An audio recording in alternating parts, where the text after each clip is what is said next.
दोस्तों, आज हम इस वीडियो में बताने जा रहे हैं बाबा साहेब का एक ऐसा भाषण जिसने अंग्रेजों की नींद उड़ा दी थी।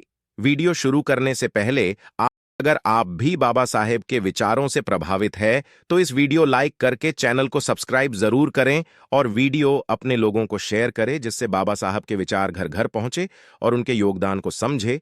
तो देरी न करते हुए वीडियो को शुरू करते हैं। बाबा साहेब का वो भाषण जिसने अंग्रेजों के पैरों के नीचे से जमीन खिसका दी थी। स्वतंत्रता। सेनानियों द्वारा चलाए गए स्वतंत्रता आंदोलनों की लपटें दिन प्रतिदिन तेज होती जा रही थी।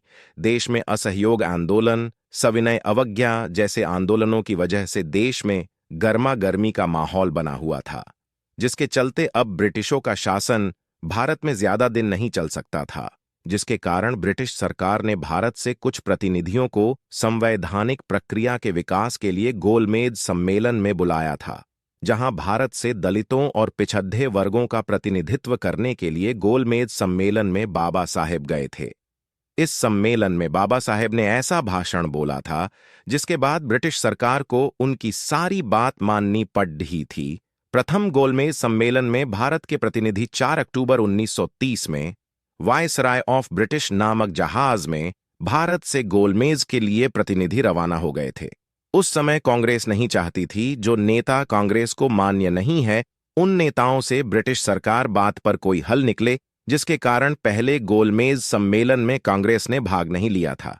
पहले गोलमेज सम्मेलन में भारत की तरफ से 29 प्रतिनिधि शामिल हुए थे।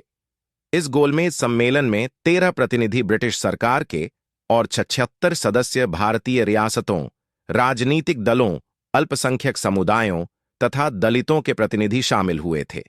बाबा साहेब का गोलमेज सम्मेलन में भाषण। पहले गोलमेज सम्मेलन में बाबा साहेब का भाषण सुनकर कट्टर हिंदू चौंक गए थे। बाबा साहेब ने गोलमेज सम्मेलन में देश में जातिवाद, हिंदुत्व के बारे में बताया और ऐसी बातें बोली जिन्हें सुनकर ब्रिटिश सरकार बाबा साहेब की बातों को इनकार नहीं कर सकते। बाबा साहेब का संबोधन इस प्रकार था। मैं जिन अछूतों के प्रतिनिधि के रूप में यहां उपस्थित हुआ हूं, उनकी संख्या हिंदुस्तान की कुल जनसंख्या का 5वां भाग है, अर्थात ब्रिटेन और फ्रांस की कुल जनसंख्या के बराबर है। ऐसे भारत की कुल जनसंख्या के 5वें भाग के लोगों के प्रतिनिधित्व की हैसियत से मैं यहां आया हूं, जिनकी दशा गुलामों से भी बदतर है और घृणित और पशुवत जीवन यापन कर रहे हैं। गुलामों के मालिक भी गुलामों को छूते थे, परंतु हमें छूना भी पाप समझा जाता है। वह सदियों से शोषित हैं और उपेक्षित होता आ रहा है। सरकार बदली, राज्य बदले, परंतु दलितों का भाग्य बद से बदतर होता चला गया। ब्रिटिश सरकार से पहले अस्थिरता के कारण हम घृणित अवस्था में थे। ब्रिटिश सरकार ने हमारी हालत सुधारने के लिए क्या कुछ किया।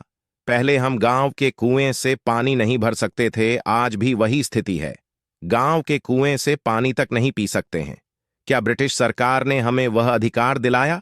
ब्रिटिश राज्य से पूर्व हम मंदिरों में नहीं जा सकते थे और आज भी मंदिरों के द्वार हमारे लिए बंद है। फिर ब्रिटिश सरकार ने हम अछूतों के अधिकार के लिए क्या किया? पहले हमें पुलिस विभाग में भर्ती नहीं किया जाता था क्या? अब ब्रिटिश सरकार हमें पुलिस में भर्ती करती है। पहले भी हमें सैनिक सेवा में भर्ती नहीं किया जाता था, क्या अब सेना में सेवा करने का मौका दिया जाता है? इन प्रश्नों में से किसी का भी उत्तर हां में नहीं दिया जा सकता। 150 वर्ष के ब्रिटिश राज्य में हमारी हालत पहले जैसी थी, वैसे ही बदसलूकी जारी है। ऐसी सरकार से हमारा क्या भला होगा? आज अछूत भी वर्तमान सरकार के स्थान पर जनता के लिए जनता का राज्य चाहते हैं। मजदूर और किसानों का शोषण करने वाले पूंजीपति और जमींदार की रक्षक सरकार हम नहीं चाहते। अपने दुख हम स्वयं दूर करेंगे। इसके लिए हमारे हाथों में सत्ता की बागडोर होनी चाहिए, क्योंकि यह वह सरकार थी जिसने पूंजीपतियों पर ध्यान दिया, जमींदारों का ख्याल रखा, परंतु जिसने मजदूर दलितों की ओर मुंह मोड़ा। वे पहले भी शोषित होते रहे और उपेक्षित ही बनी रहे और सामाजिक कुरीतियों और अंधविश्वासों के अंधेरे में किराए और ढके ले जाते रहे। ब्रिटिश सरकार चाहती तो कानून के द्वारा उनकी रक्षा कर सकती थी, लेकिन उसने ऐसा नहीं किया, जबकि उन्हें चाहिए था कि सामाजिक आर्थिक स्थिति में उसी प्रकार बदलाव लाए जाए जिस प्रकार राजनीतिक स्थिति में किए जाते रहे हैं। ऐसी स्थिति में कोई भी संविधान काम नहीं कर सकता जब तक कि वह बहुमत द्वारा ही कार्य न हो। बहुत समय बीत गया, जब आप हुक्म चलाकर फैसला करते थे और भारत उसे स्वीकार करता था, अब वह समय लौट गया और मैं अब कभी लौट सकता है। बाबा साहेब के इस संबोधन के बाद ब्रिटिश सरकार द्वारा बाबा साहेब की सारी बातें मान ली गई थीं।